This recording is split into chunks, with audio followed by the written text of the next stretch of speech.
small community made the largest sacrifices for our freedom struggle. So the largest suffering and the largest bloodshed that took place to ensure this freedom was on the borders of Punjab. Foundations of human rights, equality, freedom of religion was laid by our ninth Guru, who came here and martyred himself and sacrificed himself a few yards from here.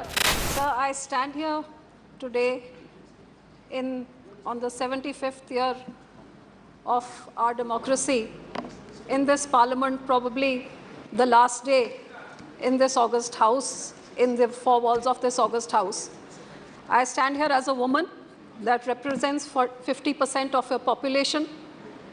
I come from a minority community, which is only probably 1.7% of the total 20% of the minority community. And I represent the backbone of this nation, the farming community, coming from the state of Punjab, which brought around the Green Revolution and fed the millions of hungry and needy people for the last 50 years of this country since its freedom.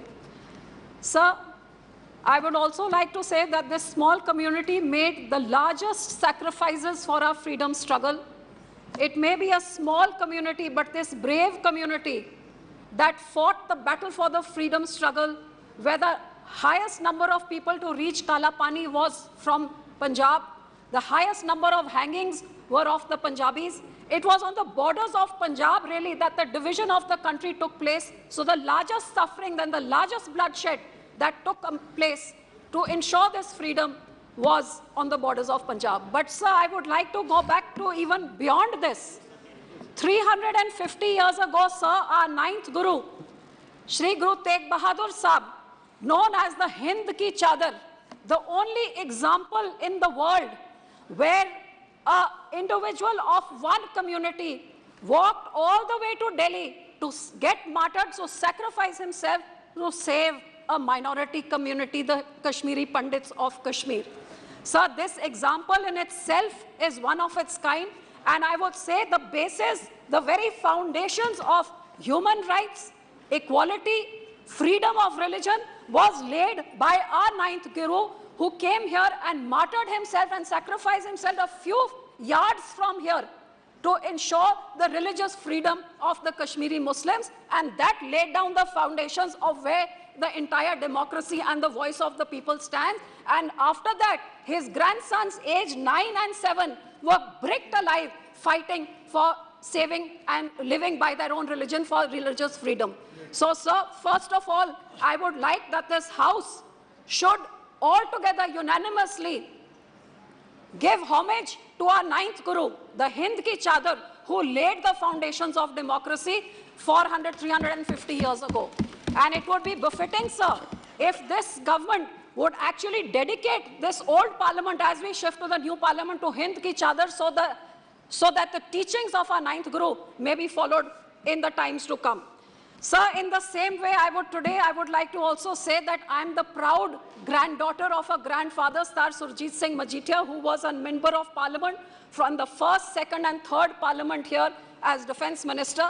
And after that, sir, I had the honor of being the daughter-in-law of Sir Prakash Singh Badal, who was in the 6th parliament here, and someone who walked on the ideals of our great gurus and for parliamentary democracy in true letter and spirit. More powers to the state and inclusiveness, sarbat ka bhala, as what our religion preaches, is what Sir Prakash Singh Badal's life was about, who led the first battle against emergency, which was the biggest dictatorship since Indian freedom. And he led the fight against emergency to lead the first morcha to court arrest. And for 19 months he spent in jail and was the last one to leave the jail during emergency, making this fight for democracy his personal fight, and his entire life was dedicated towards more powers to the state and strengthening the federal structure. Sir, today I also take this opportunity to salute both these men, and I would say that they have been a role model in inspiring what parliamentary democracy stands for. Sir, as a woman, I would definitely like to say that in my time of when in the last years of what I have understood of Parliament.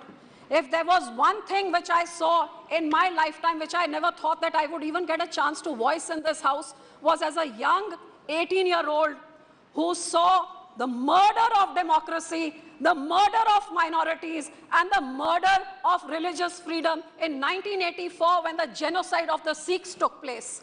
As an 18-year-old, I was a victim of this. My community was a victim.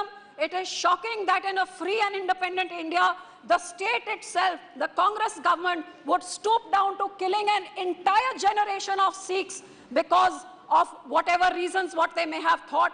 This is the Congress which attacked our holy shrines, which put in tanks and bullets into our Akal Takht Sahib, killed innocent people over there, and then murdered thousands of Sikhs. Sir, this state-sponsored genocide is unheard of in the history of our country. And if this government had ensured justice, which after 40 years we have still not got, if they had ensured justice, maybe bigger tragedies would not have happened. Sir, I also ask this government that before we finish and shut the doors of this Parliament, this House needs to unanimously condemn the Sikh genocide. No, sir, very important, 2, 3.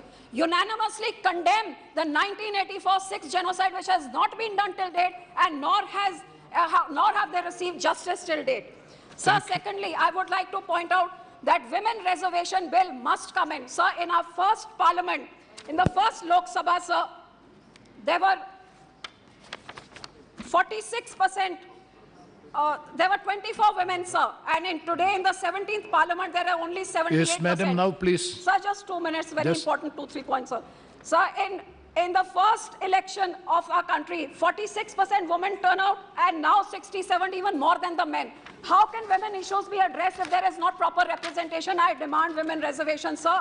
Yes. If it is not enough women, that is why it takes a Nirbhaya to bring in strong laws. That's why our women wrestlers who bring laurels to the country have to fight for months to get justice, and that is why a horrific Manipur incident of atrocity on a women, a no confidence motion has to come in to make this government speak. I think, sir, more women are needed in this Parliament. Thank you very much. And sir, lastly, I would like to say, for the farmers which I represent, which feeds this entire nation, sir, it is time we stop making hollow promises about doubling farmer income, but it's time that we ensure that that farmer, I come from the state which has fed this nation. Sir, today the farmer has lost his water, his ground is contaminated, so he cannot feed his children, he cannot educate his children, he cannot have health benefits. Sir, 2 minutes. Sir, 2 minutes, sir. No, please, sir, no, please. Sir, just 1 second. No, already you have to take more than 8 minutes. I'm concluding, sir. Sir, today, आज हमारे किसान के पास sir ना तो उसके लिए health के लिए इलाज के लिए पैसे, ना बच्चों को पढ़ा सकता है।